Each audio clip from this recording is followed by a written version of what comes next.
ನಮಸ್ಕಾರ ವೀಕ್ಷಕರೇ, ಸಮಕಾಲೀನದ 301ನೇ ಕಂತಿಗೆ ನಿಮಗೆ ಸ್ವಾಗತ. ಕಳೆದ ಒಂದು 2-3 ವರ್ಷಗಳಿಂದ ಮತ್ತು ಮೊನ್ನೆ ಕೆಂಪುಕೋಟೆಯ ಭಾಷಣದಲ್ಲೂ ಕೂಡ ಪ್ರಧಾನಮಂತ್ರಿ ಮೋದಿ ಅವರು ಘೋಷಿಸ್ತಿರುವಂಥ ಒಂದು ಅಂಶ ಏನಪ್ಪ ಅಂತಂದರೆ, ಮುಂದಿನ 5 ವರ್ಷಗಳಲ್ಲಿ ಅದರಲ್ಲೂ ತಾನು 3ನೇ ಬಾರಿ ಪ್ರಧಾನಮಂತ್ರಿಯಾಗಿ ಅಧಿಕಾರ ಸ್ವೀಕರಿಸಿದಾಗ ಇಡೀ ದೇಶಕ್ಕೆ ನಾನು ಭರವಸೆ ಕೊಡ್ತೀನಿ, ಭಾರತ ಜಗತ್ತಿನಲ್ಲೇ 3ನೇ ಅತಿ ದೊಡ್ಡ ಆರ್ಥಿಕತೆಯಾಗಿ ಹೊರಹೊಮ್ಮುತ್ತೆ, ಆ ಭರವಸೆಯನ್ನು ನಾನು ನಿಮಗೆ ಕೊಡ್ತೀನಿ ಅಂತಂದ್ಬಿಟ್ಟು ಹೇಳ್ತಾ ಇದ್ದಾರೆ. ಮೊನ್ನೆ ಪ್ರಗತಿ ಮೈದಾನದಲ್ಲಿ ಅವರು ಹೊಸದಾಗಿ ಅದನ್ನು ಪುನರ್ ನವೀಕರಣ ಆದದ್ದನ್ನು ಉದ್ಘಾಟನೆ ಮಾಡಬೇಕಾದ್ರೆ ಮತ್ತು ಕೆಂಪುಕೋಟೆಯ ಭಾಷಣದಲ್ಲೂ ಕೂಡ ಇದೇ ಅದರ ಒತ್ತಿತ್ತು. ಇದರಲ್ಲಿ ದೇಶ 3ನೇ ಅತಿ ದೊಡ್ಡ ಆರ್ಥಿಕತೆ ಆಗುತ್ತೆ ಎನ್ನುವುದಕ್ಕಿಂತ ಹೆಚ್ಚಾಗಿ ತನ್ನ ನೇತೃತ್ವದಲ್ಲಿ ಬಿಜೆಪಿ ಸರ್ಕಾರದ ಕಾರಣಕ್ಕಾಗಿ ಭಾರತ 3ನೇ ಅತಿ ದೊಡ್ಡ ಆರ್ಥಿಕತೆ ಆಗುತ್ತೆ, ತಾನಿಲ್ಲ ಅಂದರೆ ಇದಾಗಲ್ಲ ಅನ್ನುವಂತಹ ಒಂದು ಪ್ರತ್ಯಕ್ಷವಾದಂಥ ಸಂದೇಶವೇ ಇದರಲ್ಲಿ ಇದೆ. ಈಗ ನಾವು ಈ ವಿಷಯದ ಬಗ್ಗೆ 2 ಪ್ರಶ್ನೆಗಳನ್ನು ಕೇಳ್ಕೊಳ್ಬೇಕಾಗತ್ತೆ. ಮೊದಲನೇದಾಗಿ, ಪ್ರಧಾನಮಂತ್ರಿಯಾಗಿ ಮೋದಿಯವರು ಇಲ್ಲದಿದ್ದರೆ ಭಾರತ ಮುಂದಿನ 5-6 ವರ್ಷಗಳಲ್ಲಿ 3ನೇ ಅತಿ ದೊಡ್ಡ ಆರ್ಥಿಕತೆ ಆಗಲ್ವಾ? ಅಷ್ಟು ಮಾತ್ರ ಅಲ್ಲ, ಇವತ್ತು IMF ಮಾಡಿರುವಂತಹ ಒಂದು ಇಂಟರ್ನ್ಯಾಷನಲ್ ಮಾನಿಟರಿ ಫಂಡ್ ಮಾಡಿರುವ ಅಂದಾಜಿನ ಪ್ರಕಾರ ಜಗತ್ತಿನ ಪ್ರಗತಿಯ ಗತಿ ಹೀಗೆ ಇದ್ದರೆ, ಬೇರೆ ಬೇರೆ ದೇಶಗಳ ಪ್ರಗತಿಯ ಗತಿ ಹೀಗೆ ಇದ್ದು ನಮ್ಮ ದೇಶದ ಭಾರತದ ಪ್ರಗತಿಯ ಗತಿಯು ಹೀಗೆ ಇದ್ದರೆ 2047ರ ಹೊತ್ತಿಗೆ ಭಾರತ 2ನೇ ಅತಿ ದೊಡ್ಡ ಆರ್ಥಿಕತೆ ಆಗುತ್ತೆ. ಹಾಗೂ ಜಗತ್ತು ಹೀಗೆ ಇದ್ದರೆ, ಈ ಜಗತ್ತು ಇದ್ದರೆ 2075ರ ವೇಳೆಗೆ ಭಾರತ 1ನೇ ಆರ್ಥಿಕತೆ ಆಗುವಂತಹ ಸಾಧ್ಯತೆಯೂ ಇದೆ ಅಂತಂದ್ಬಿಟ್ಟು ಈಗಾಗಲೇ ಹೇಳಿದ್ದಾರೆ. ಇದರ ಹಿಂದೆ 2012ರಲ್ಲೇ ಇದೇ IMF ಹೇಳಿದ್ದೇನಪ್ಪ ಅಂತಂದರೆ, 2027ರ ವೇಳೆಗೆ ಭಾರತ ಜಗತ್ತಿನ 3ನೇ ದೊಡ್ಡ ಆರ್ಥಿಕತೆ ಆಗುತ್ತೆ ಅಂತಲೂ ಕೂಡ ಹೇಳಿದರು. ಆಗ ಮೋದಿಯವರು ಪ್ರಧಾನಮಂತ್ರಿ ಆಗುವಂತಹ ಯಾವ ಸಾಧ್ಯತೆಗಳು ಜಗತ್ತಿನಲ್ಲಿರಲಿಲ್ಲ, IMFಗಂತೂ ಗೊತ್ತಿರಲಿಲ್ಲ. ಸೊ ಈ ಎಲ್ಲ ಹಿನ್ನೆಲೆಯಲ್ಲಿ ನೋಡಿದಾಗ ಈ ಬೆಳವಣಿಗೆ ಏನಿದೆ, ದೇಶದ ಬೆಳವಣಿಗೆಯ ಗತಿ, ಅದು ಸಹಜವಾಗಿ ನಮ್ಮ ದೇಶ ಅನುಸರಿಸುತ್ತಿರುವ ಆರ್ಥಿಕ ನೀತಿಗಳ ಭಾಗವಾಗಿ ಆಗುತ್ತಿರುವುದ ಅಥವಾ ಮೋದಿಯವರ ಮತ್ತು BJP ಸರ್ಕಾರದ ವಿಶೇಷ ಪರಿಶ್ರಮದಿಂದ ಆಗುತ್ತಿರೋದ ಅನ್ನೋದು ಮೊದಲನೇ ಪ್ರಶ್ನೆ. ಎರಡನೇದು, ಮೋದಿಯವರ ವಿಶೇಷ ಪರಿಶ್ರಮದಿಂದಲೋ ಸಹಜ ಬೆಳವಣಿಗೆಯಿಂದಲೋ ಏನಾಗ್ತಿದೆ ಆರ್ಥಿಕ ಅಭಿವೃದ್ಧಿ, ಅದು ನಿಜಕ್ಕೂ ಅಭಿವೃದ್ಧಿ ಅಂತ ಕರಿಬೋದಾ? ದೇಶದ ಅಭಿವೃದ್ಧಿ ಅಂತ ಏನು ಕರೀಲಾಗ್ತಿದೆ, ಉದಾಹರಣೆಗೆ GDP, ಗ್ರಾಸ್ ಡೊಮ್ಯಾಸ್ಟಿಕ್ ಪ್ರೊಡ್ಯೂಸ್, ಒಟ್ಟಾರೆ ದೇಶದ ಉತ್ಪನ್ನದ ಅಭಿವೃದ್ಧಿಯ ದರ, ಈ ದೇಶದ ಜನರ ಅಭಿವೃದ್ಧಿ ಅಂತ ಪರಿಗಣಿಸಬಹುದಾ? ಮತ್ತು ಈ GDP ಅಭಿವೃದ್ಧಿ ದರದ ಹಿಂದಿರುವಂತಹ ಅಭಿವೃದ್ಧಿ ಮಾದರಿ ನಿಜಕ್ಕೂ ಕೂಡ ಈ ದೇಶದ 140 ಕೋಟಿ ಜನಗಳ ಕಲ್ಯಾಣವನ್ನ, ಅವರ ಆರೋಗ್ಯ, ಶಿಕ್ಷಣ, ಉದ್ಯೋಗ, ಘನತೆಯುಳ್ಳ ಬದುಕಿನ ಖಾತರಿಯನ್ನ ಕೊಡುವಂತಹ ಅಭಿವೃದ್ಧಿ ಮಾದರಿಯ? ಹಾಗಿಲ್ಲದಿದ್ದ ಪಕ್ಷದಲ್ಲಿ ಅದನ್ನ ಅಭಿವೃದ್ಧಿ ಅಂತ ಪರಿಗಣಿಸಬೇಕಾ? ಆ ಅಭಿವೃದ್ಧಿ ಕಾಂಗ್ರೆಸ್ ಮಾಡಿದ್ರು ಅಷ್ಟೇ, ಆ ಅಭಿವೃದ್ಧಿಯನ್ನ BJP ಮಾಡಿದ್ರು ಅಷ್ಟೇ. ಈ 2 ಪ್ರಶ್ನೆಗಳನ್ನ ಪ್ರಧಾನವಾಗಿ ಈ ದೇಶದ 140 ಕೋಟಿ ಜನರ ದೃಷ್ಟಿಯಿಂದ ನಾವು ಪರಿಶೀಲನೆ ಮಾಡಬೇಕಾಗುತ್ತೆ. ಮೊದಲನೇದು, ಏನಿವತ್ತು ಅಭಿವೃದ್ಧಿ ಅಂತ ಹೇಳಲಾಗ್ತಿದೆ ಅಥವಾ ಏನು ನಾವು ಜಗತ್ತಿನ 3ನೇ ಅತಿ ದೊಡ್ಡ ಆರ್ಥಿಕತೆ ಆಗ್ತಿದ್ದೀವಿ ಅಂತ ಹೇಳಲಾಗ್ತಿದೆ, ಇದು ಸಹಜ ಅಭಿವೃದ್ಧಿಯ, ಯಾಕಂದರೆ 2012ರಲ್ಲೇ IMF ಹೇಳಿತ್ತದು, ಅದರ ಅಭಿವೃದ್ಧಿಯ ಭಾಗವಾಗಿ ಆಗ್ತಿರೋದಾ, ಮೋದಿಯವರ ವಿಶೇಷ ಪರಿಶ್ರಮದಿಂದ ಆಗ್ತಾ ಇರೋದಾ? ಇದನ್ನು ಸ್ವಲ್ಪ ಕೂಲಂಕುಷವಾಗಿ ನಾವು ನೋಡಬೇಕು. ಈಗ ಭಾರತ 2014ರಲ್ಲಿ ಮೋದಿಯವರು ಪ್ರಧಾನಿಯಾಗಿ ಬರುವುದಕ್ಕೆ ಮುಂಚೆ 8ನೇ ಸ್ಥಾನದಲ್ಲಿತ್ತು. ನಮಗೆ ಮುಂಚೆ ಅಂದರೆ ನಮಗಿಂತ ಅಡ್ವಾನ್ಸ್ಡ್ ಆಗಿದ್ದದ್ದು Japan, Germany, United Kingdom, Britain, France, Italy, ಈ 5 ದೇಶಗಳು ನಮಗಿಂತ ಮುಂಚೂಣಿ ಸ್ಥಾನದಲ್ಲಿತ್ತು. ಈಗ ನಾವು ಈ 5 ದೇಶಗಳನ್ನು ಕೂಡ ಹಿಂದಿಕ್ಕಿ 2027ರಲ್ಲಿ 3ನೇ ಸ್ಥಾನಕ್ಕೆ ಬರ್ತೀವಿ ಅಂತ ಹೇಳಲಾಗ್ತಿದೆ. ಈಗ ನಿಮ್ಮ ಪರದೆಯ ಮೇಲೆ 2004ರಿಂದ 2027ರ ತನಕ ನಮ್ಮ ದೇಶದಲ್ಲಿ GDP ಹೇಗೆ ಅಭಿವೃದ್ಧಿಗೊಳ್ತು ಅನ್ನುವಂತಹ ಒಂದು ತುಲನಾತ್ಮಕವಾದಂಥ ಒಂದು ಪಟ್ಟಿ ಬರುತ್ತೆ, ದಯವಿಟ್ಟು ಅದನ್ನು ನೀವು ಗಮನಿಸ್ರಿ. ಉದಾಹರಣೆಗೆ 2004ರಲ್ಲಿ ನಮ್ಮ ದೇಶದ ಒಟ್ಟಾರೆ GDP $722 ಬಿಲಿಯನ್ ಇತ್ತು. ಈಗ $1 ಬಿಲಿಯನ್ ಅಂದರೆ 100 ಕೋಟಿ, $1000 ಬಿಲಿಯನ್ $1 ಟ್ರಿಲಿಯನ್, $1 ಟ್ರಿಲಿಯನ್ ಅಂತ ಹೇಳ್ತಾರೆ. ಈಗ 2004ರಲ್ಲಿ ನಮ್ಮ ಆರ್ಥಿಕತೆ $1 ಟ್ರಿಲಿಯನ್ ಗಿಂತ ಕಡಿಮೆ ಇತ್ತು, $722 ಬಿಲಿಯನ್ ಇತ್ತು. 2014ರಲ್ಲಿ ಆಗ ನೀವು 2004ರಲ್ಲೇ ಜಪಾನ್ದು ನೋಡಿದ್ರೆ ನಮಗಿಂತ ಅವರು ಹಲವಾರು ಪಟ್ಟು ಹೆಚ್ಚಿದ್ರು, 4893, ಅಂದರೆ ನಮಗಿಂತ 6 ಪಟ್ಟು ಜಾಸ್ತಿ ಇದ್ರು. ಜರ್ಮನಿ 2813 ಬಿಲಿಯನ್ ಅಂದರೆ 2.8 ಟ್ರಿಲಿಯನ್, UK 2.4 ಟ್ರಿಲಿಯನ್ 2004ರಲ್ಲಿ, ಅಂದರೆ ನಮಗಿಂತ ಅವರು 4-5 ಪಟ್ಟು ಜಾಸ್ತಿ ಇದ್ರು. 2014ಕ್ಕೆ ಬರೋ ಅಷ್ಟರಲ್ಲಿ ಏನಾಗುತ್ತೆ, $722 ಬಿಲಿಯನ್ ಮಾತ್ರ ಇದ್ದಂಥ ನಮ್ಮ ದೇಶದ ಆರ್ಥಿಕತೆ 2014ರಲ್ಲಿ 2039 ಟ್ರಿಲಿಯನ್, ಅಂದರೆ $2 ಟ್ರಿಲಿಯನ್ ಗಿಂತ ಜಾಸ್ತಿ ಆಗುತ್ತೆ. ಅಂದರೆ 722ರಿಂದ 2039 ಅಂತಂದರೆ ಸುಮಾರು 2.5 ಪಟ್ಟು ಜಾಸ್ತಿ ಆಗುತ್ತೆ. ನಮ್ಮ ದೇಶದ ಅಭಿವೃದ್ಧಿ GDP ಒಟ್ಟಾರೆಯಾಗಿ 2.5 ಪಟ್ಟು ಜಾಸ್ತಿ ಆಗುತ್ತೆ. ಇನ್ನು 2014ರಿಂದ 2023 ನಡುವೆ ನಮ್ಮ ಅಭಿವೃದ್ಧಿ ದರವನ್ನು ನೋಡಿದ್ರೆ ನಿಮ್ಮ ಪರದೆಯ ಮೇಲೆ ಬರುತ್ತೆ. 2039 ಇದ್ದದ್ದು ನಮ್ಮ ದೇಶದ $2 ಟ್ರಿಲಿಯನ್ ಅಂತ ಇಟ್ಕೊಂಡ್ರೆ $3.7 ಟ್ರಿಲಿಯನ್ ಆಗುತ್ತೆ. ಅಂದರೆ 2004ರಿಂದ 2014ರಲ್ಲಿ 2.5 ಪಟ್ಟು ಜಾಸ್ತಿ ಆದರೆ 2039ರಿಂದ 2014ರಿಂದ 2023 ನಡುವೆ ನಾವು 2.5 ಪಟ್ಟಲ್ಲ ಜಾಸ್ತಿ ಆಗಿದ್ದು, ಬರೀ 83%, ಅಂದರೆ 1 ಪಟ್ಟಿಗಿಂತ ಕಡಿಮೆ, ಅಷ್ಟು ಕಡಿಮೆ ನಾವು ಬೆಳೆದಿದ್ದೀವಿ.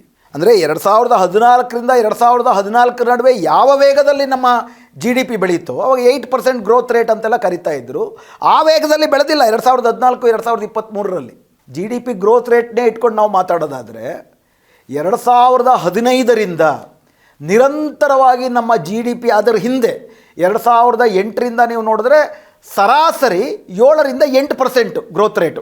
ಅದನ್ನು ನಾವು ಹೆಮ್ಮೆ ಪಡಬೇಕಾ, ಅದು ಎಂಥ ಗ್ರೋತ್ ರೇಟ್ ಆಮೇಲೆ ಮಾತಾಡೋಣ. ಬಟ್ ಬರೀ GDP ಗ್ರೋತ್ ರೇಟ್ ಅಂತ ಇಟ್ಕೊಂಡ್ರೆ 7ರಿಂದ 8%. ಆದರೆ 2015 ನಂತರದಲ್ಲಿ 2015ರಲ್ಲೇ ನಮ್ಮದು 8ರಿಂದ 6% ಇಳಿತು. ಅದಾದ ಮೇಲೆ 2016ರಲ್ಲಿ ಡಿಮಾನಿಟೈಸೇಷನ್ ಮಾಡಿದ್ರು. ಡಿಮಾನಿಟೈಸೇಷನ್ ಅಂದರೆ ನೋಟು ನಿಷೇಧ ಮಾಡಿದ ತಕ್ಷಣ ಅನಾರ್ಗನೈಸ್ಡ್, ಅಸಂಘಟಿತ ಕ್ಷೇತ್ರದ ಒಟ್ಟಾರೆ ಉದ್ದಿಮೆಗಳು ಕುಸಿದು ಬಿದ್ವು, ಬೀದಿ ವ್ಯಾಪಾರಿಗಳು ಕುಸಿದು ಬಿದ್ದರು, ಕೃಷಿ ಎಕ್ಕುಟ್ಟೋಯ್ತು. ಇವತ್ತಿಗೂ ಕೂಡ ನಾವು ಚೇತರಿಸ್ಕೊಂಡಿಲ್ಲ. 2ರಿಂದ 3% GDP ಕುಸಿದು ಬಿತ್ತು. ಇದರಿಂದಾಗಿ ದಿಢೀರನೆ ನಮ್ಮ ಗ್ರೋತ್ ರೇಟ್ ಅನ್ನುವಂಥದ್ದು 5% ಇಳಿತು. ಅದಾದ ಇನ್ನೂ 6 ತಿಂಗಳಿಲ್ಲ GST ಬಂತು. GST ಮಾಡಿರೋ ಹೇರಾಫೇರಿ ಕಾರಣಕ್ಕೆ ಅದು ಬರೀ 4.5% ಇಳಿತು ನಮ್ಮದು ಒಟ್ಟಾರೆ ಅಭಿವೃದ್ಧಿ ದರ. 2019ಕ್ಕೆ ಬರೋದಾದರೆ ಸತತವಾಗಿ 4-5 ವರ್ಷಗಳಿಂದ ನಿರಂತರವಾಗಿ ನಮ್ಮ ಅಭಿವೃದ್ಧಿ ದರ ಕುಸಿತ ಬಂತು. 4.5 ಅಷ್ಟೊತ್ತಿಗಿತ್ತು ಯಾವಾಗ? ಕೋವಿಡ್ಗೆ ಮುಂಚೆ, 2020ಕ್ಕೆ ಮುಂಚೆ.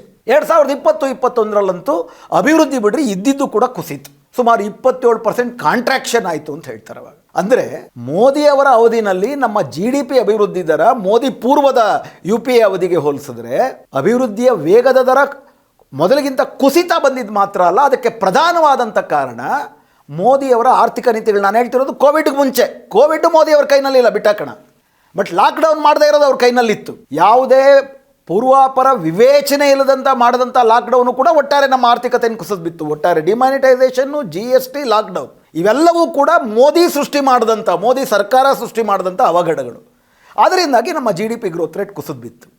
ಆ ಕಾರಣಕ್ಕಾಗೇ ಮೋದಿಯವರ ಅವಧಿಗೆ ಮುಂಚೆ ನೀವು ನೋಡಿದ್ರೆ ಗ್ರೋತ್ ರೇಟ್ ಏನಿತ್ತು 8%, ಅಥವಾ ಒಟ್ಟಾರೆ 10 ವರ್ಷದಲ್ಲಿ ನಾವು 2.5 ಪಟ್ಟು ಜಾಸ್ತಿ ಆದ್ವಿ GDP, ಅದು ಕೇವಲ 83%ಗೆ ಬಂತು. 2023ರಿಂದ 2027ಕ್ಕೆ ನೋಡಿದ್ರೆ 3.7 ಟ್ರಿಲಿಯನ್ ಆಗಿರೋದು. IMFನ ಎಕ್ಸ್ಪೆಕ್ಟೇಷನ್ ಎಷ್ಟಪ್ಪ ಅಂದರೆ 5.1 ಟ್ರಿಲಿಯನ್ ಆಗ್ತೀವಿ. ಅಂದರೆ 37% ಮಾತ್ರ ಜಾಸ್ತಿ ಆಗುತ್ತೆ. ಅಂದರೆ 0.3%. UPA ಅವಧಿನಲ್ಲಿ 2.5 ಪಟ್ಟು, ಅಂದರೆ ಒಟ್ಟಾರೆ ನೀವು ಒಂದು 200% ಅಂತ ಇಟ್ಕೊಳ್ರಿ. 200% UPA ಅವಧಿನಲ್ಲಿ ಜಾಸ್ತಿ ಆಗಿದೆ GDP. ಆ 200% ಇದ್ದಿದ್ದು 2014ರಿಂದ 2023 ಮೋದಿ ಅವಧಿನಲ್ಲಿ 200% ಇದ್ದಿದ್ದು 83% ಆಯಿತು. 2023ರಿಂದ 2027 ಹೋಲಿಸಿದ್ರೆ ಅದು ಕೇವಲ 37% ಇಳಿತಿದೆ. ಹೀಗಾಗಿ ಬರೀ ನಮ್ಮ ದೇಶವನ್ನೇ ಇಟ್ಕೊಂಡು ನೋಡಿದ್ರೆ ನಮ್ಮ ದೇಶದ ಅಭಿವೃದ್ಧಿ ದರ ಮೋದಿಯವರ ಕಾಲದಲ್ಲಿ ತೀವ್ರವಾಗಿ ಕುಸಿದಿದೆ. ಅದಕ್ಕೆ ನೇರವಾಗಿ ಕಾರಣ ಮೋದಿಯವರ ವಿವೇಚನಾರಹಿತವಾದಂಥ ಅವಿವೇಕಿ ಆರ್ಥಿಕ ಕ್ರಮಗಳು.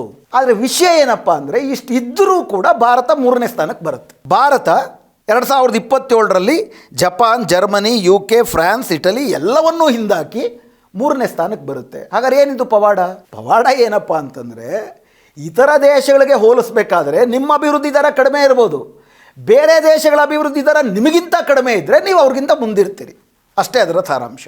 ಈ ಬೇರೆ ದೇಶಗಳ ಅಭಿವೃದ್ಧಿ ದರ ಯಾಕೆ ಕಡಿಮೆ ಆಗಿದೆ? ಉದಾಹರಣೆಗೆ 2004ರಿಂದ 2014 ನಡುವೆ ನೋಡಿದ್ರೆ Japan, Germany, UK, France, Italy ಇವುಗಳ ಒಟ್ಟಾರೆ ಗ್ರೋತ್ ರೇಟ್ ಎಷ್ಟಪ್ಪ ಅಂತಂದರೆ 2004-2014 ನಡುವೆ GDPಯ ಗ್ರೋತ್ ರೇಟು UKದು ಬರೀ 3%, ಫ್ರಾನ್ಸ್ದು 2%, ರಷ್ಯಾದು 1%, ಇಟಲಿನಲ್ಲಿ GDP ಗ್ರೋತ್ ರೇಟು ಆಗಲೇ ಇಲ್ಲ, ಬ್ರೆಜಿಲ್ನಲ್ಲಿ ಕಾಂಟ್ರಾಕ್ಷನ್ 15% ಆಯಿತು.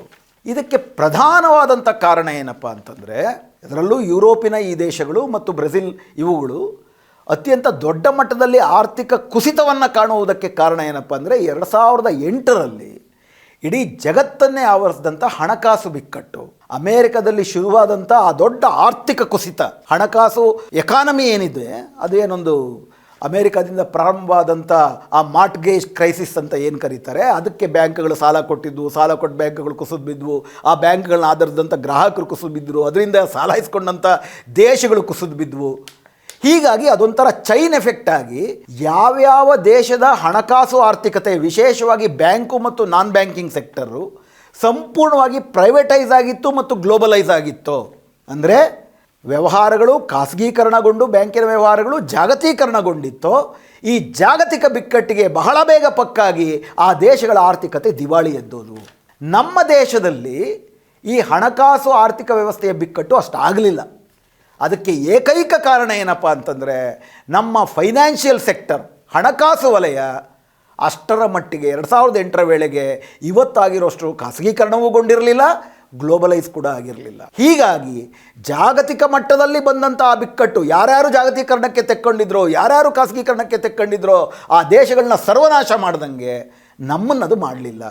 ಹಂಗೆ ಮಾಡದಂತೆ ನಮ್ಮ ದೇಶವನ್ನು ತಡೆಗಟ್ಟಿದ್ದು ಮೋದಿ ಪೂರ್ವದಲ್ಲಿ ಕಾಂಗ್ರೆಸ್ ಮೇಲೆ ಒತ್ತಡವನ್ನು ಹಾಕಿ ಈ ದೇಶದ ಹಣಕಾಸು ವಲಯದ ಕಾರ್ಮಿಕರು, ಹಣಕಾಸು ವಲಯದ ನೌಕರರು, ಸಿಬ್ಬಂದಿಗಳು ಮತ್ತು ಈ ದೇಶದ ಜನ ಈ ದೇಶವನ್ನು ಈ ದೇಶದ ಆಸಕ್ತಿಗಳಿಗಾಗಿ ಕಟ್ಟಬೇಕು, ಜಾಗತೀಕರಣ ಕೂಡದು ಅಂತ ಮಾಡಿದಂಥ ಹೋರಾಟದ ಕಾರಣಕ್ಕಾಗಿ. ಇಲ್ಲ ಅಂದರೆ 2008ರಲ್ಲೇ ನಾವು ಬರ್ಬಾದಾಗಿ ಹೋಗ್ತಿದ್ವಿ. ಆದರೆ 2008ರಲ್ಲಿ ಅಂದರೆ ಕಾಂಗ್ರೆಸ್ ಸರ್ಕಾರ ಇದ್ದಾಗಲೇ ಹಣಕಾಸು ವಲಯವನ್ನು ಸಂಪೂರ್ಣವಾಗಿ ಖಾಸಗೀಕರಣ ಮತ್ತು ಜಾಗತೀಕರಣಕ್ಕೆ ಮುಕ್ತಗೊಳಿಸುವಂತಹ ಕಾರ್ಯಕ್ರಮಗಳು ಪ್ರಾರಂಭ ಆಗಿತ್ತು. ಮೋದಿಯವರು ಬಂದ ಮೇಲಂತೂ ಕಳೆದ 10 ವರ್ಷದಲ್ಲಿ ಸಂಪೂರ್ಣವಾಗಿ ನಮ್ಮ ದೇಶದ ಹಣಕಾಸು ವಲಯವನ್ನು ವಿದೇಶಕ್ಕೆ, ಜಾಗತೀಕರಣಕ್ಕೆ ಮತ್ತು ಖಾಸಗೀಕರಣಕ್ಕೆ ತೆರೆದಿಡಲಾಗಿದೆ. ಈಗ ಇನ್ನೊಮ್ಮೆ ಏನಾದರೂ ಆ ಥರ ಹಣಕಾಸು ಬಿಕ್ಕಟ್ಟಾದರೆ ನಮ್ಮ ದೇಶ ಇತರ ದೇಶಗಳಿಗಿಂತ ಇನ್ನೂ ಹೆಚ್ಚಿನ ದೊಡ್ಡ ಪೆಟ್ಟು ಬೆಳೆಯುತ್ತೆ, GDP ಅಭಿವೃದ್ಧಿ ಎನ್ನುವುದೇ ಆಗುವುದಿಲ್ಲ. ಸೊ ಹೀಗಾಗಿ ವಿಷಯ ಏನಪ್ಪ ಅಂತಂದರೆ ಈ ಒಂದು ಜಾಗತಿಕ ಕಾರಣಗಳಿಗಾಗಿ ಮೋದಿಯೇತರ ಕಾರಣಕ್ಕಾಗಿ ಅಥವಾ ಮೋದಿಯವರು ಇವತ್ತೇನು ಆರ್ಥಿಕ ನೀತಿ ಅನುಸರಿಸ್ತಿದ್ದಾರೆ ಅದಕ್ಕೆ ತದ್ವಿರುದ್ಧವಾದಂಥ ಕಾರಣಗಳಿಗಾಗಿ ಭಾರತ ತನ್ನಂತೆ ತಾನೇ 3ನೇ ಸ್ಥಾನಕ್ಕೆ ಬಂದಿದೆ. ಅದಕ್ಕೆ ಮೋದಿಯವರೂ ಕಾರಣ ಅಲ್ಲ. ಮೋದಿಯವರ ಸ್ಥಾನದಲ್ಲಿ ಮನಮೋಹನ್ ಸಿಂಗೋ, ನಾನೋ, ನೀವೋ ಯಾರಿದ್ದರೂ ಕೂಡ ತನ್ನಂತೆ ತಾನೇ, ಅಂದರೆ ಈಗ ನನಗೆ 56 ವರ್ಷ, ಇನ್ನು 10 ವರ್ಷ ಆದಮೇಲೆ ನನಗೊಂದು 66 ವರ್ಷ ಆಗುತ್ತೆ ಅಂತಂದರೆ ಅದಕ್ಕೆ ನಂದೇನು ಹಿರಿಮೆ ಇರಲ್ಲ. ಕಾಲ 10 ವರ್ಷ ಆಯಿತು, ನನಗೂ 10 ವರ್ಷ ಆಯಿತು ಅಷ್ಟೇ. ಉದಾಹರಣೆಗೆ ಅದೇ ರೀತಿಯೇ G20ನಲ್ಲಿ ಅಧ್ಯಕ್ಷರಾಗಿದ್ದಾರೆ ಈಗ ಮೋದಿಯವರು. ಮೋದಿಯವರ ಕಾರಣಕ್ಕೆ ಅವರು G20ಕ್ಕೆ ಅಧ್ಯಕ್ಷರಾದದ್ದಲ್ಲ. G20ರ ಅಧ್ಯಕ್ಷರಿಗೆ ರೊಟೀನಾಗಿ ಬರುತ್ತೆ. ಪ್ರತಿಯೊಂದು ದೇಶಕ್ಕೆ ಮುಂದಿನ ವರ್ಷ ಬ್ರೆಜಿಲ್ನವ್ರು ಆಗ್ತಾರೆ. ಆ ಬ್ರೆಜಿಲ್ನ ಪ್ರಧಾನಮಂತ್ರಿ ಅಧ್ಯಕ್ಷರು ಯಾರೇ ಆಗಿದ್ದರೂ ಅವರು G20 ಅಧ್ಯಕ್ಷರಾಗ್ತಾರೆ. ಅದೇ ಥರ ನಮ್ಮ ದೇಶದಲ್ಲಿ ಈ ವರ್ಷ ಯಾರು ಪ್ರಧಾನಮಂತ್ರಿ ಆಗಿದ್ದಿದ್ರು ಕೂಡ ಅವರು G20 ಅಧ್ಯಕ್ಷರಾಗಿರ್ತಿದ್ರು. ಅದೇ ರೀತಿ ಈ ಆರ್ಥಿಕತೆ ಒಂದು ನಿರ್ದಿಷ್ಟವಾದಂಥ ರೀತಿಯಲ್ಲಿ ನಡ್ಕೊಂಬಂದು, ಅದರಲ್ಲೂ ವಿಶೇಷವಾಗಿ 2008ರ ಕ್ರೈಸಿಸ್ನಲ್ಲಿ ನಾವು ಬಲಿಯಾಗದೇ ಇದ್ದಂಥ ಕಾರಣಕ್ಕೆ 2012ರಲ್ಲೇ IMFನವರು 2027ರಲ್ಲಿ ನಾವು 3ನೇ ಆರ್ಥಿಕತೆ ಆಗಿರ್ತೀವಿ ಅಂತ ಹೇಳಿದ್ರು, ಆ ಕಡೆಗೆ ಹೋಗ್ತಿದ್ವಿ. ಇನ್ಫ್ಯಾಕ್ಟ್ ಡಿಮಾನಿಟೈಸೇಷನ್ ಆಗಿರಲಿಲ್ಲ ಅಂದರೆ, ನೋಟು ನಿಷೇಧ ಆಗಿರಲಿಲ್ಲ ಅಂತಂದರೆ, ಹೇರಾಪೇರಿ GST ಆಗಿರಲಿಲ್ಲ ಅಂದರೆ, ಕೋವಿಡ್ನ ನಿರ್ವಹಣೆಯಲ್ಲಿ ತೋರಿಸಿದಂಥ ಅವಿವೇಕಿ ಲಾಕ್ಡೌನ್ ನೀತಿಗಳನ್ನು ಅನುಸರಿಸಿರಲಿಲ್ಲ ಅಂತಂದರೆ ನಮ್ಮ ದೇಶ ಬಹಳ ಬೇಗನೆ 3ನೇ ಸ್ಥಾನಕ್ಕೆ ಬರ್ತಿತ್ತು. ಅಷ್ಟು ಮಾತ್ರ ಅಲ್ಲ, ಈಗ ಇನ್ನೇನು ಹೇಳ್ತಿದ್ದಾರೆ, 3ನೇ ಸ್ಥಾನದಲ್ಲ ಮೋದಿಯವರಿದ್ದರೆ ನಾವು 2ನೇ ಸ್ಥಾನದಲ್ಲ 1ನೇ ಸ್ಥಾನಕ್ಕೆ ಬಂದುಬಿಡ್ತೀವಿ ಅಂತ ಹೇಳ್ತಿದ್ರು. ಈ ಥರ ಬಾಯಿಗೆ ಬಂದಂಗೆ ಮಾತಾಡ್ತಾರೆ. ಅದರಲ್ಲೂ ಕೂಡ BJPಯ ಹಾಲಿ ಕರ್ನಾಟಕದ ಅಧ್ಯಕ್ಷರಾಗಿದ್ದಾರಲ್ಲ ನಳಿನ್ ಕುಮಾರ್ ಕಟೀಲ್ ಅವರು ಆ ರೀತಿ ಬಾಯಿಗೆ ಬಂದಂಗೆ ಮಾತಾಡ್ತಾರೆ. ಅವರೊಂದು ಕಡೆ ಕೇರಳದಲ್ಲಿ ಹೋಗಿ ಭಾಷಣ ಮಾಡ್ತಾ, ಇವತ್ತು $1ಗೆ 85 ರೂಪಾಯಿ ಇದೆ, ಮೋದಿಯವರು ಮತ್ತೊಮ್ಮೆ ಅಧಿಕಾರಕ್ಕೆ ಬಂದರೆ $15ಗೆ $1 ಆಗುವಂತೆ ಮಾಡ್ತಾರೆ ಅಂತೆಲ್ಲ ಬಾಯಿಗೆ ಬಂದಂಗೆ ಮಾತಾಡಿದ್ರು. ಇನ್ಫ್ಯಾಕ್ಟ್ ಅವ್ರಂಗೆ ಭಾಷಣ ಮಾಡಿದ್ದನ್ನು ಕೇರಳದ BJP ಅವರು ಅನುವಾದ ಮಾಡ್ತಿದ್ದ ಮನುಷ್ಯ ಅನುವಾದ ಮಾಡಲಿಲ್ಲ, ನಿಲ್ಲಿಸ್ಬಿಟ್ಟ. ಯಾಕಂದರೆ ಕೇರಳದ ಜನ ಸ್ವಲ್ಪ ಬುದ್ಧಿವಂತರು. ಹಿಂಗೆ ಇವ್ರು ಮಾತಾಡ್ತಿದ್ದಾರೆ ಅಂದರೆ ಆತನ ಗೌರವ ಹೋಗುತ್ತೆ ಅಂತ ನಿಲ್ಲಿಸ್ಬಿಟ್ಟಿದ್ರು. $15ಗೆ $1 ಆಗೋದಿರಲಿ, ದಿನೇ ಡಾಲರ್ ಎದುರು ನಾವು ಮಂಡಿಯೂರಿ ಮಲಗ್ತಾ ಇದ್ದೀವಿ. $84 ಆಗಿದೆ ಇವತ್ತು ಎಕ್ಸ್ಚೇಂಜ್ ರೇಟ್. ಎನಿವೆ, ವಿಷಯ ಏನಪ್ಪ ಅಂತಂದರೆ, ನಮಗಿಂತ ನೀವು 2027ರಲ್ಲೂ ಕೂಡ ಈಗ ವಿಷಯ ಏನಪ್ಪ ಅಂದರೆ, $100 ಇದ್ದಂಥ 100 ಕೋಟಿ ಇದ್ದಂಥ ಒಂದು ಆರ್ಥಿಕತೆ 110 ಕೋಟಿ ಆಗೋದು ಸ್ವಲ್ಪ ಸುಲಭ. 10 ಕೋಟಿ ಜಾಸ್ತಿ ಆದರೆ 10% ಗ್ರೋತ್ ರೇಟ್ ಅಂತ ಆಗುತ್ತೆ. ಆದರೆ 1000 ಕೋಟಿ ಇರುವಂಥ ಒಂದು ಆರ್ಥಿಕತೆ 10 ಕೋಟಿ ಜಾಸ್ತಿ ಆದರೂ 1000 ಕೋಟಿನಲ್ಲಿ 10 ಕೋಟಿ ಜಾಸ್ತಿ ಆದರೆ ಅದು ಬರೀ 1% ಆಗುತ್ತೆ. ಆ ರೀತಿ ನಿಮ್ಮ ಡಿನಾಮಿನೇಟರ್ ಅಂದರೆ ವಾಲ್ಯೂಮ್ ಜಾಸ್ತಿ ಆದಷ್ಟು ಕೂಡ ಬೆಳವಣಿಗೆಯ ಗತಿ ಸಣ್ಣ ಆರ್ಥಿಕತೆಗಳು ಬೆಳೆದಂತೆ ದೊಡ್ಡ ದೊಡ್ಡ ಆರ್ಥಿಕತೆಗಳು ಆ ವೇಗದಲ್ಲಿ ಬೆಳೆಯೋದಿಲ್ಲ. ಆದರೆ ಆ ದೊಡ್ಡ ಆರ್ಥಿಕತೆಗಳು ಯಾವ ಮಟ್ಟಕ್ಕಿದೆ? ಉದಾಹರಣೆಗೆ 2027ರಲ್ಲೂ ಕೂಡ ಭಾರತದ ಒಟ್ಟಾರೆ ನಮ್ಮ GDP $5 ಟ್ರಿಲಿಯನ್ ಇರುತ್ತೆ. ಆಗ 2ನೇ ಸ್ಥಾನದಲ್ಲಿರೋ ಚೈನಾದ ಆರ್ಥಿಕತೆ $25 ಟ್ರಿಲಿಯನ್, 1ನೇ ಸ್ಥಾನದಲ್ಲಿರೋ US ಆರ್ಥಿಕತೆ $31 ಟ್ರಿಲಿಯನ್. ಅಂದರೆ 2027ನೇ ಇಸ್ವಿಗೂ ನಮಗಿಂತ 5 ಪಟ್ಟು ಚೈನಾ ಮುಂದಿರುತ್ತೆ, ನಮಗಿಂತ 6 ಪಟ್ಟು ಅಮೇರಿಕ ಮುಂದಿರುತ್ತೆ. ಅದನ್ನು ಮೀರಿ ಹೋಗುವಂಥದ್ದಕ್ಕೆ ಅಂದರೆ ಇದೇ ವೇಗದಲ್ಲಿ ಹೋಗಬೇಕಾ, ಇದೇ ಆರ್ಥಿಕತೆಯ ವೇಗ ಅನ್ನೋ ಬೇರೆ ಪ್ರಶ್ನೆ. ಅವೆಲ್ಲವೂ ಕೂಡ ಈ ರೀತಿ ಅವಿವೇಕದ ಕ್ರಮಗಳಿಂದ ಸಾಧ್ಯ ಇಲ್ಲ. ಇದು ಒಂದು ವಿಧಾನ. ಸೊ ಮೊದಲನೇದು, ಇವತ್ತು ನಾವು 3ನೇ ಆರ್ಥಿಕತೆ ಆಗುವುದಕ್ಕೆ ಕಾರಣ ಮೋದಿಯವರಲ್ಲ. ಮೋದಿಯವರ ಸ್ಥಾನದಲ್ಲಿ ಯಾರೇ ಇದ್ದರೂ ಕೂಡ ಭಾರತ ಸಹಜವಾಗಿಯೇ ತಾನು ಅನುಸರಿಸ್ತಿರುವಂಥ ಆರ್ಥಿಕ ನೀತಿ ಮತ್ತು 2008ರಲ್ಲಿ ಈ ದೇಶದ ಜನರ ಹೋರಾಟಗಳ ಕಾರಣಕ್ಕಾಗಿ ಏನು ಹಣಕಾಸು ಬಿಕ್ಕಟ್ಟಿನಿಂದ ಬಚಾವಾದ್ವಿ 2008ರಲ್ಲಿ, ಅದಕ್ಕೆ ಕಾಂಗ್ರೆಸ್ಸು ಕಾರಣ ಅಲ್ಲ, BJPನೂ ಕಾರಣ ಅಲ್ಲ, ಈ ದೇಶದ ಜನರ ಹೋರಾಟ ಕಾರಣ. ಆ ಕಾರಣಕ್ಕಾಗಿ ನಾವು ಬೇರೆ ದೇಶಗಳು ಹಿಂದೆ ಬಿದ್ದಿದ್ದಾವೆ, ನಾವು ಇದ್ದಿದ್ರಲ್ಲಿ ಉತ್ತಮ ಸ್ಥಿತಿನಲ್ಲಿದ್ದೀವಿ. ಆ ಕಾರಣಕ್ಕೆ ಯಾರೇ ಪ್ರಧಾನಮಂತ್ರಿ ಆಗಿದ್ದಿದ್ರು ನಾವು 3ನೇ ಸ್ಥಾನದಲ್ಲಿ ಇರ್ತಿದ್ವಿ. 3ನೇ ಸ್ಥಾನದಿಂದ 2 ಮತ್ತು 1ನೇ ಸ್ಥಾನಕ್ಕೆ ಹೋಗೋದು ಹುಡುಗಾಟದ ವಿಷಯ ಅಲ್ಲ. ಯಾಕಂದರೆ ನಮಗಿಂತ 5 ಪಟ್ಟು 6 ಪಟ್ಟು ಹೆಚ್ಚಿನ ಆರ್ಥಿಕತೆ ಹೊಂದಿರೋರು ಇದ್ದಾರೆ. ಇವೆಲ್ಲ ಒಂದಾದರೆ ಇದನ್ನು ನೀವು ಅಭಿವೃದ್ಧಿ ಅಂತ ಕರಿಬೋದಾ? ಮೊದಲನೇದಾಗಿ ನಾವು 140 ಕೋಟಿ ಜನ ಬೃಹತ್ ಜನಸಂಖ್ಯೆ, ಪ್ರಪಂಚದಲ್ಲೇ ಮೊದಲನೇ ಜನಸಂಖ್ಯೆ. ಈ 140 ಕೋಟಿ ಜನರು ಕೂಡ ದಿನ ಊಟ ಮಾಡ್ತಾರೆ, ದಿನ ಏನೋ ಖರೀದಿ ಮಾಡ್ತಾರೆ.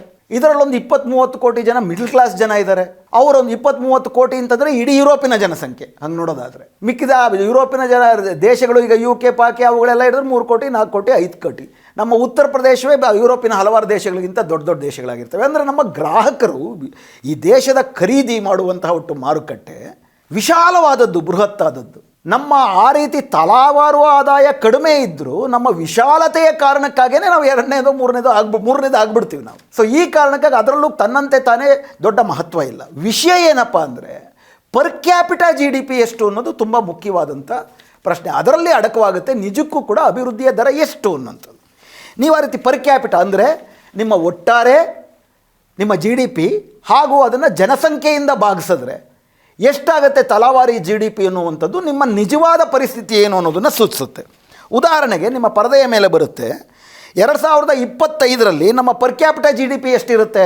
ಪರ್ ಕ್ಯಾಪಿಟಾ GDP ಅಮೇರಿಕಾದು $57,000, ರಷ್ಯಾದು $26,000, ಬ್ರೆಜಿಲ್ದು $13,000, ಚೈನಾದು $12,720, ಇಂಡಿಯಾದು $3,008. ಅಂದರೆ ಭಾರತದ ಎಕಾನಮಿ ಜಾಸ್ತಿ ಆಗ್ತಿರುವುದಕ್ಕೆ ಕಾರಣ ನಮ್ಮ ದೇಶದ ಬೃಹತ್ ಜನಸಂಖ್ಯೆ. ಈ ಜನಸಂಖ್ಯೆ ಖರೀದಿ ಮಾಡುತ್ತೆ. 140 ಕೋಟಿ ಜನ, ಅದರಲ್ಲಿ 30 ಕೋಟಿ ಜನ ಇಡೀ ಯುರೋಪಿನ ಜನಸಂಖ್ಯೆ ಇರೋದ್ರಿಂದ ಮಿಡ್ಲ್ ಕ್ಲಾಸ್ ಇದೆ. ಇವರು ಬೇರೆಯವರ ಹತ್ರ ಕಿತ್ತು ಮಿಡ್ಲ್ ಕ್ಲಾಸ್ನ, ಅದರಲ್ಲೂ 1% ಮಿಡ್ಲ್ ಕ್ಲಾಸ್ನ ಇನ್ನೂ ಹೆಚ್ಚು ಶ್ರೀಮಂತರನ್ನ ಮಾಡಿ, ವಿಷಯ ಏನು ಹೇಳ್ತಿದ್ದೇನೆ, ನಮ್ಮ ದೇಶದ ಅಭಿವೃದ್ಧಿಯ ಚಾಲಕ ಶಕ್ತಿ ಈ ದೇಶದ 140 ಕೋಟಿ ಜನ ಅಲ್ಲ, 1% ಅಷ್ಟು ಜನ ಯಾರಿದ್ದಾರೆ ಅವರು ದೊಡ್ಡ ದೊಡ್ಡ ಖರೀದಿ ಮಾಡ್ತಾರೆ. ಮನೆ ಖರೀದಿ ಮಾಡ್ತಾರೆ, ವಿಲ್ಲಾಗಳು ಖರೀದಿ ಮಾಡ್ತಾರೆ, SUV ಕಾರ್ಗಳು ಖರೀದಿ ಮಾಡ್ತಾರೆ. ಹಂಗೆ ನೀವು ನೋಡೋದಾದರೆ ಕೋವಿಡ್ ನಂತರದಲ್ಲಿ ನಮ್ಮ ಆರ್ಥಿಕ ಪುನಶ್ಚೇತನ ಗತಿ ಕೆ ಥರ ಇದೆ ಅಂತ ಹೇಳ್ತಾರೆ. ಕೆ ಅಂದರೆ ಕೆಲವು ಕ್ಷೇತ್ರಗಳು ಅಭಿವೃದ್ಧಿ ಆಗಿದ್ದಾವೆ, ಕೆಲವು ಕ್ಷೇತ್ರಗಳು ಕುಸಿದೇ ಇದ್ದಾವೆ. ಸಾಮಾನ್ಯ ಜನರ ಆರ್ಥಿಕತೆ ಬರ್ಬಾದಾಗಿದೆ, ಮಧ್ಯಮ ವರ್ಗ ಮೇಲ್ಮಧ್ಯ ವರ್ಗದ ಜಾಸ್ತಿ ಆಗಿದೆ ಮತ್ತು ಅವ್ರ ಪ್ರಮಾಣ ಜಾಸ್ತಿ ಇದೆ. ಹೀಗಾಗಿ ನಮ್ಮ ಆರ್ಥಿಕತೆ ಜಾಸ್ತಿ ಆಗಿದೆ. ಆದರೆ ಇದನ್ನು ದೇಶದ ಅಭಿವೃದ್ಧಿ ಅಂತ ಹೆಂಗೆ ಹೇಳಕ್ಕೆ ಸಾಧ್ಯ? ಪರ್ ಕ್ಯಾಪಿಟಾ ಇನ್ಕಮ್ ಅಂತ ಒಂದು ನೀವು ಹಿಡಿದು ನೋಡೋದಾದರೆ ಒಟ್ಟಾರೆ ನಮ್ಮ ದೇಶದ ಪ್ರತಿಯೊಬ್ಬರ ಖರೀದಿ ಸಾಮರ್ಥ್ಯ ಎಷ್ಟಿದೆ, ಕನ್ಸಂಪ್ಷನ್ ಎಕ್ಸ್ಪೆಂಡಿಚರ್ ಅಂದರೆ ಈ ದೇಶದ 140 ಕೋಟಿ ಜನರಲ್ಲಿ ಬಹುಸಂಖ್ಯಾತರಾಗಿರುವಂಥ ಬಡ ಮಧ್ಯಮ ವರ್ಗ ಸುಮಾರು 95 ಕೋಟಿ ಜನ ಬಡವರು, ಕೆಳ ಮಧ್ಯಮ ವರ್ಗದವರು, ಅದರಲ್ಲಿ ವಿಶೇಷವಾಗಿ ಹೆಚ್ಚಿರುವ ದಲಿತರು, ಶೂದ್ರರು, ಇವರುಗಳು, OBCಗಳು ಎಷ್ಟು ಖರ್ಚು ಮಾಡ್ತಿದ್ದಾರೆ? ಪ್ರತಿ 5 ವರ್ಷಕ್ಕೊಂದ್ಸತಿ ಕನ್ಸಂಪ್ಷನ್ ಎಕ್ಸ್ಪೆಂಡಿಚರ್ ಸರ್ವೆ ಮಾಡ್ತಿದ್ರು. ಅಂದರೆ ಜನರು ತಮ್ಮ ಬಳಕೆಗಾಗಿ ಏನು ವೆಚ್ಚ ಮಾಡ್ತಾರೆ ಅನ್ನೋದರ ಒಂದು ಅಧ್ಯಯನ. 2018ರಲ್ಲಿ ಮಾಡಿದಂಥ ಅಧ್ಯಯನದ ಪ್ರಕಾರ ನಮ್ಮ ದೇಶದ ತಲಾವಾರು ಕನ್ಸಂಪ್ಷನ್ ಎಕ್ಸ್ಪೆಂಡಿಚರ್ ಅಂದರೆ ಅಗತ್ಯಗಳಿಗಾಗಿ ಖರೀದಿ ಮಾಡುವಂತಹ ವೆಚ್ಚ 40 ವರ್ಷಗಳ ಹಿಂದೆ ಎಷ್ಟಿತ್ತೋ ಅಷ್ಟಕ್ಕೆ ಕುಸಿದಿದೆ. ದೇಶದ ಒಟ್ಟಾರೆ GDP ಜಾಸ್ತಿ ಆಗಿದೆ. ಈ ದೇಶದ ಬಹುಸಂಖ್ಯಾತರ ಗಳಿಕೆಯ ಸಾಮರ್ಥ್ಯ ಕುಸಿದಿದೆ, ಖರೀದಿ ಸಾಮರ್ಥ್ಯ ಕುಸಿದಿದೆ. ಆ ರೀತಿ ಖರೀದಿ ಸಾಮರ್ಥ್ಯ ಕುಸಿದಿದೆ ಅನ್ನೋ ಕಾರಣಕ್ಕೋಸ್ಕರ ಆ ವರದಿಯನ್ನೇ ಜಾರಿ ಮಾಡೋದಕ್ಕೆ, ಆ ವರದಿ ಬಹಿರಂಗ ಆಗೋದಕ್ಕೆ ಬಿಟ್ಬಿಟ್ರು. ಈಗ ಆ ಥರ ಸ್ಟ್ಯಾಟಿಸ್ಟಿಕ್ಸ್ ಡಿಪಾರ್ಟ್ಮೆಂಟಲ್ಲಿ ಇದ್ದವರು ತಮಗೆ ವ್ಯತಿರಿಕ್ತವಾದಂಥ ವರದಿಗಳು ಕೊಡ್ತಾರೆ ಅಂತೇಳಿ ಒಬ್ಬರನ್ನ ಸಸ್ಪೆಂಡ್ ಮಾಡಿದ್ದಾರೆ. ಕೆಲವು ವರದಿಗಳನ್ನ ತರಕ್ಕೆ ಬಿಡ್ತಿಲ್ಲ ಮೋದಿ ಸರ್ಕಾರ. ಅಂದರೆ ಡೇಟಾಗಳಲ್ಲೇ ದೊಡ್ಡ ರೀತಿಯ ಫಡ್ಜಿಂಗ್ ನಡೀತಾ ಇದೆ. ಮೋದಿಯವರ ಸರ್ಕಾರದಲ್ಲಿ ನಮ್ಮ ದೇಶ ಕೊಡ್ತಿರೋವಂಥ ಡೇಟಾಗಳನ್ನು ಯಾರೂ ನಂಬ್ತಿಲ್ಲ. ಹೀಗಾಗಿ ಪ್ರತಿಯೊಬ್ಬರು ತಮ್ಮದೇ ಖಾಸಗಿ ಸರ್ವೆಗಳನ್ನು ಇಟ್ಕೊಂಡಿದ್ದಾರೆ ಇವತ್ತು. ಯಾಕಂದರೆ ತಮಗೆ ಮೂಗಿನ ನೇರಕ್ಕೆ ಡೇಟಾಗಳನ್ನು ಕೊಡಲಿಲ್ಲ ಅಂತಂದರೆ ಡೇಟಾಗಳನ್ನೇ ಬದಲಾಯಿಸುವಂಥ, ಸತ್ಯವನ್ನೇ ತಿರುಚುವಂಥ ಕ್ರಮವನ್ನು ಇವರು ಮಾಡ್ತಿದ್ದಾರೆ. ಹೀಗಾಗಿ ನಮ್ಮ ದೇಶದಲ್ಲಿ ಅಸಮಾನತೆ ಅಗಾಧವಾಗಿಬಿಟ್ಟಿದೆ ಈ ಅಭಿವೃದ್ಧಿ ಮಾದರಿಯಿಂದ. ಅಂದರೆ ಹಲವರತ್ರ ಕಿತ್ತು ಕೆಲವರನ್ನು ಮಾತ್ರ ಅಭಿವೃದ್ಧಿ ಮಾಡುವಂತಹ ಈ ಅಭಿವೃದ್ಧಿ ಮಾದರಿಯನ್ನು 1991ರಲ್ಲಿ ಕಾಂಗ್ರೆಸ್ಸೇ ಪ್ರಾರಂಭ ಮಾಡಿದ್ದು. ಅದನ್ನು ಮೋದಿಯವರ ಅವಧಿಯಲ್ಲಿ ಇನ್ನೂ ಆಕ್ರಮಣಕಾರಿಯಾಗಿ ತೀವ್ರವಾಗಿ ಹೆಚ್ಚಿಸಲಾಗಿದೆ. ಹೀಗಾಗಿ ಕಳೆದ 10 ವರ್ಷದಲ್ಲಿ ಅಸಮಾನತೆ ಅಗಾಧವಾಗಿದೆ. 1% ಜನರ ಹತ್ರ ಈ ದೇಶದ 73% ಸಂಪತ್ತಿದೆ. 50% ಜನರು, ತಳಹಂತದಲ್ಲಿರುವ 50% ಜನರು ಕೇವಲ 23% ಸಂಪತ್ತಿನಲ್ಲಿ ಹಂಚಿಕೊಂಡು ಬದುಕಬೇಕಾಗಿದೆ. ಸೊ ಹೀಗಾಗಿ ಇದು ಅಭಿವೃದ್ಧಿಯೇ ಅಲ್ಲ. ನಿಮ್ಮ GDP ಏನು ಹೇಳುತ್ತೆ, ನೀವು 3ನೇ ಸ್ಥಾನದಲ್ಲಿದ್ದರೇನು, 2ನೇ ಸ್ಥಾನದಲ್ಲಿದ್ದರೇನು, 1ನೇ ಸ್ಥಾನದಲ್ಲಿದ್ದರೇನು, ಈ ದೇಶದ 140 ಕೋಟಿ ಜನರ ಕನಿಷ್ಠ ಮಟ್ಟದ ಅಭಿವೃದ್ಧಿಯನ್ನು ಕೂಡ ಈ ಅಭಿವೃದ್ಧಿ ಮಾದರಿ ಸಾಧಿಸ್ತಾ ಇಲ್ಲ. ಹೀಗಾಗಿ BJP 3ನೇ ಸ್ಥಾನಕ್ಕೆ ಬಂತೋ, ಮೋದಿ ಕಾರಣಕ್ಕೆ ಬಂದಿಲ್ಲ. ಬಟ್ ಅಲ್ಲಿ ಫುಲ್ ಸ್ಟಾಪ್ ಇಡೋಕ್ಕಾಗಲ್ಲ. ಈ ದೇಶ ಜಾಗತಿಕ ಅಭಿವೃದ್ಧಿಯ ಶ್ರೇಯಾಂಕಗಳಲ್ಲಿ ನಾವು 3ನೇ ಸ್ಥಾನಕ್ಕೆ ಬಂದ್ವಿ ಎನ್ನುವಂಥದ್ದು ಮೋದಿಯ ಹೆಚ್ಚುಗಾರಿಕೆ ಅಲ್ಲ ಅಂತ ಹೇಳಿ, ಇದು ಯಾರಿದ್ರೂ ಆಗ್ತಿತ್ತು ಅಂತ ಹೇಳಿ ಫುಲ್ ಸ್ಟಾಪ್ ಇಟ್ಟರೆ ಅದು ಪರಿಪೂರ್ಣವಾದಂಥ ಉತ್ತರ ಅಲ್ಲ. ಈ ರೀತಿ 3ನೇ ಸ್ಥಾನಕ್ಕೆ ಬರುವುದಕ್ಕೆ ನಾವು ಅನುಸರಿಸ್ತಿರೋ ಅಭಿವೃದ್ಧಿ ಮಾದರಿ ಯಾವ ರೀತಿ ಮೊದಲು ಮತ್ತು 2ನೇ ಅಥವಾ 4, 5ನೇ ಸ್ಥಾನದಲ್ಲಿ ಇರುವಂಥ ದೇಶಗಳಲ್ಲಿ ಬಡವರಿಗೆ, ಆ ದೇಶದಲ್ಲಿರುವಂಥ ಬಡ ಮಧ್ಯಮ ವರ್ಗದವ್ರಿಗೆ ಅನ್ಯಾಯವನ್ನು ಮಾಡಿದೆಯೋ ಅದಕ್ಕಿಂತ ಹೆಚ್ಚಿನ ಅನ್ಯಾಯವನ್ನು 140 ಕೋಟಿ ಜನ, ವಿಶೇಷವಾಗಿ 45% ಜನ ಏನು ಹಳ್ಳಿಗಾಡಲ್ಲಿ ಬದುಕ್ತಾರೆ, ನಗರದಲ್ಲಿ ಅತ್ಯಂತ ಅನಾಗರಿಕ ಬರ್ಬರ ವಾತಾವರಣದಲ್ಲಿ 40% ಜನ ನಗರ ಪ್ರದೇಶಕರು ಬದುಕ್ತಾರೆ, ಅವರ ಬದುಕನ್ನು ಸಂಪೂರ್ಣವಾಗಿ ಬರ್ಬಾದ್ ಮಾಡುವ ಅಭಿವೃದ್ಧಿ ಮಾದರಿ. ಹೀಗಾಗಿ ಇದು ಭಾರತದ ಜನರೂ ಕೂಡ ಏನೋ ನಾವು ಸಾಧಿಸ್ಬಿಟ್ವಿ ಅಂತ ಹೆಗ್ಗಳಿಕೆ ಅಂತ ಹೇಳಿಕೊಳ್ಳುವಂತಹ ಅಭಿವೃದ್ಧಿ ಅಲ್ಲ. ಹೀಗಾಗಿ ಮೋದಿಯವರು ಸುಳ್ಳು ಹೇಳೋದನ್ನು ಕೈ ಬಿಡಬೇಕು.